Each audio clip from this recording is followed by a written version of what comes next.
difícil describir o que é Agroqueer, pero para min é un dos festivais máis acolledores. Ten o modelo dunha romaría calquera de Galicia, pero con esa parte de reivindicación e dun xeito transversal, ademais reivindicando a diversidade natural, tamén a diversidade das persoas e esa liberdade de ser libres como é a nosa identidade.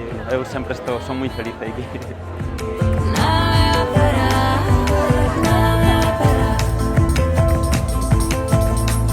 Un ambiente máxico, súper diferente, no que reina a diversidade e que cada un pode ser como queira. Eso parecenos o máis bonito e o máis especial deste festival. É que realmente parece como que estás coa tua familia e que todo mundo vai te entender e que ninguén che van...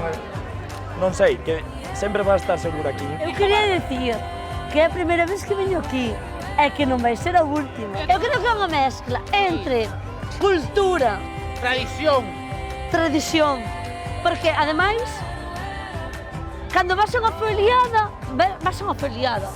Cando vas a un orgullo gay, vas a un orgullo gay. Pero cando vas que esas dúas cousas, te vas a Monterroso, vas a Monterroso. Cando vou pra foliada, levo corazón contento, como ali cantan e bailan, non o vi no mundo inteiro. Era moi necesario volver a xuntarnos, abrazarnos, bicarnos. En ese tempo pandémico, pois non puido ser. Era imposible celebrar un Agroqueer con distancia social, porque xusto o noso festival no que consiste pois, en xuntarnos todos, poder abrazarnos, poder pois, estar como estamos agora, non? O importantísimo deste ano foi a incorporación de novos activos no colectivo Agroqueer. Máis xente nova, con moitas ideas, con un espírito de traballo grande, poñendo a disposición do festival e do Agroqueer todo o seu talento e coñecemento.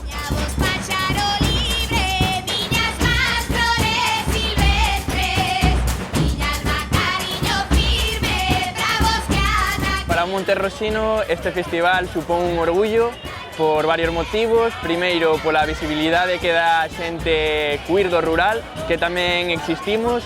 Eu, personalmente, que son de Monterroso, pois o que máis me gustou este ano foi a implicación, ¿no? De todas, bueno, tanto a hostelería como as veciñas e veciños de Monterroso, que colgaron nas súas ventanas camisolas, bandeiras, feitas además aquí en Monterroso, ¿no? Polas portuguesas.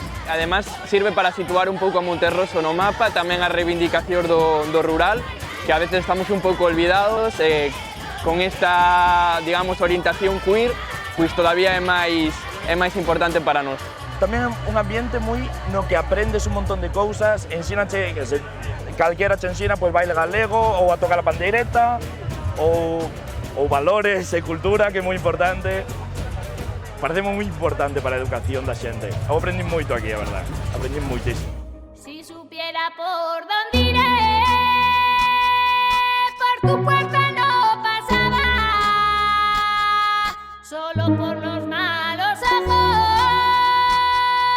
que me miran de tu cara, que guapa eres, que bien te está la saya curta y el delantal.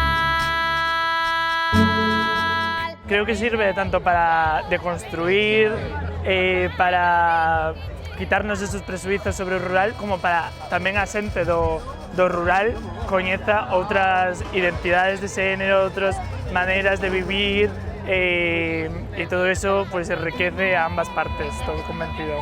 Nós somos de festivais, sobre todo queremos que as nosas crianzas convivan neste contexto de familia, música, cultura, e queremos formar parte deste ambiente.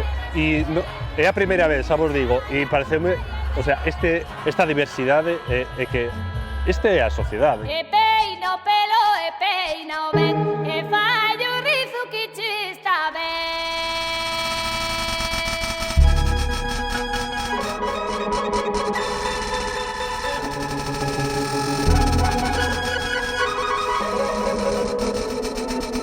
Acho que representa a froita de moito traballo de dos colectivos que loitamos para vidas trans e queer na natureza e no rural, aquí especialmente na provincia de Lugo.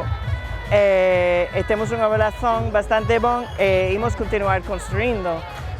porque realmente queremos construir unha forza que poda transformar o interior de Galiza, o rural de Galiza, e estamos a facelo.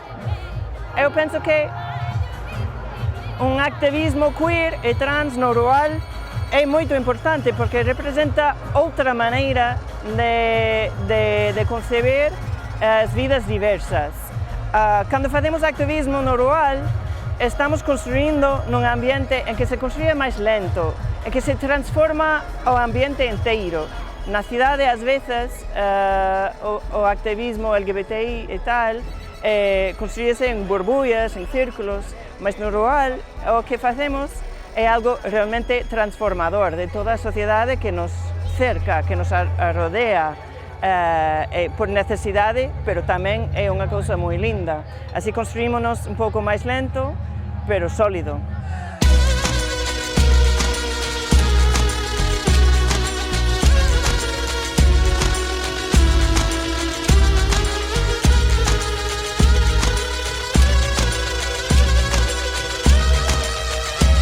Ai, povo pequenino, és na lama de destino.